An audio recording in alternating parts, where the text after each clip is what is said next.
Hello, Tiddly here. Now if you've never been to the Dalmatian coast, it's pretty unlikely you've ever come across Pashticada. Hubby and I went to Croatia last year, and on our final day in a little town called Trogir, we came across this dish in a restaurant and absolutely fell in love with it. The dish, that is, not Trogir. So here I've got 750 grams of what we in the UK call topside, but you might know it as top round. The important thing is that it comes from the cow. I've also got 5 goodly garlic cloves, which I've peeled, and about 50 grams of pancetta, or you could use lardons. Now I'm going to cut the garlic into 3. So there's my 15 pieces of garlic. Now you're going to need a sharp knife for this, because what you want to do is at an angle create some little pockets in the meat, and into each pocket you're going to shove a piece of garlic and some pancetta. Ram it home, get in there, get in there.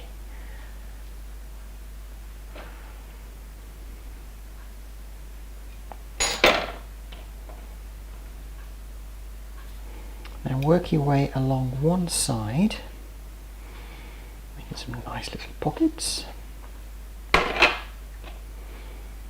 ramming home the garlic and the pancetta. The next thing I'm going to do is take half a dozen whole cloves and just pick pockets at random and push those in too. Make sure your pockets are deep enough to take all this. There we go. Now you can either tie this up with string, or I'm going to use the sort of netting that came with the meat. Let's see if I can get this round here again.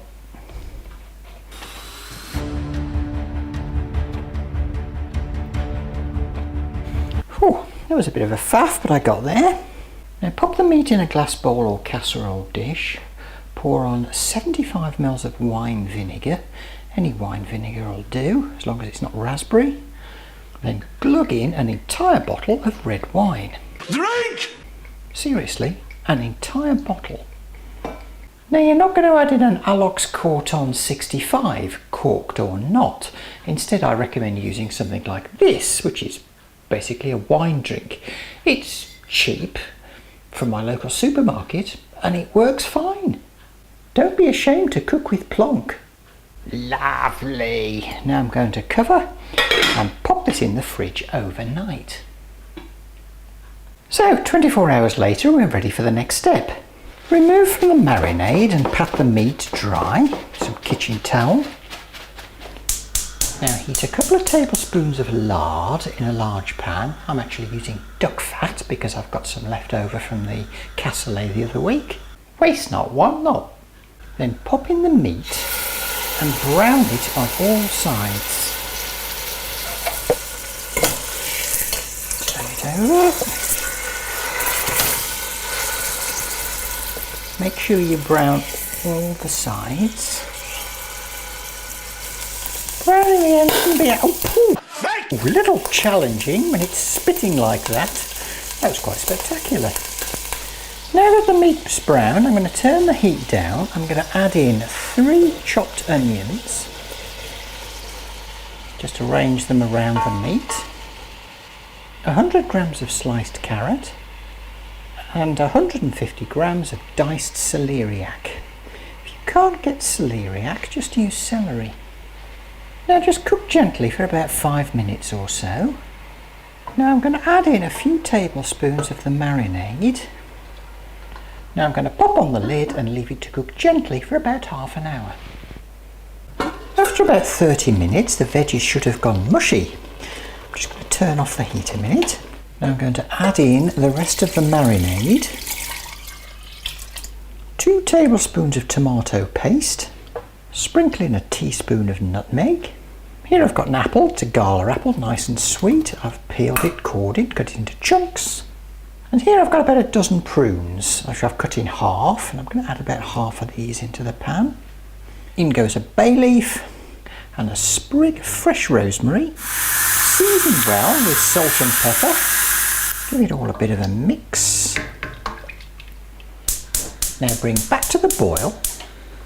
When it comes to the boil, turn the heat down and let it simmer very gently for about an hour.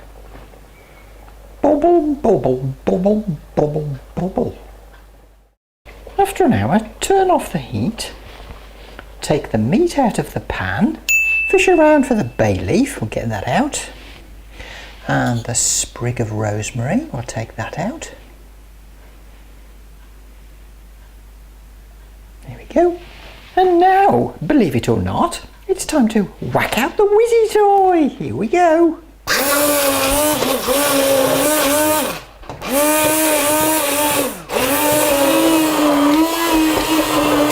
Oh, I think that's pretty smooth. Smooth! I have to tell you, this sauce is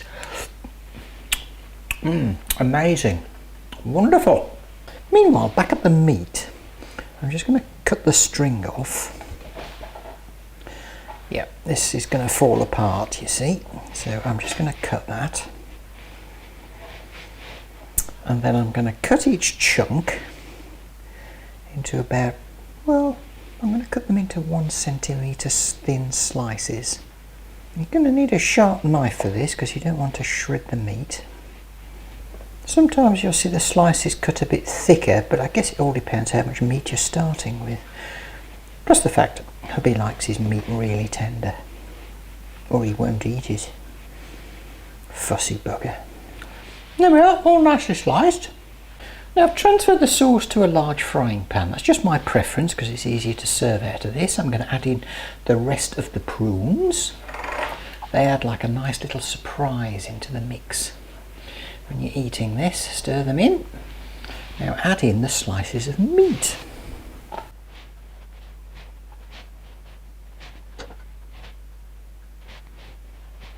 There we go. Now, dive, dive, dive. Sploosh, sploosh, sploosh. Push them down into the sauce. Now, bring back to the boil. Oh, I love licking the spoon on this. When it starts to look like a hot spring, cover and simmer for 30 minutes. After 30 minutes of burbling, it's ready to serve. To serve, put slices on a plate, spoon on some sauce, and serve with gnocchi. I think that's the 3rd time I've made Pashticada in the last, 6 months. It really is that good. Join me next time in my kitchen. Until then, bye!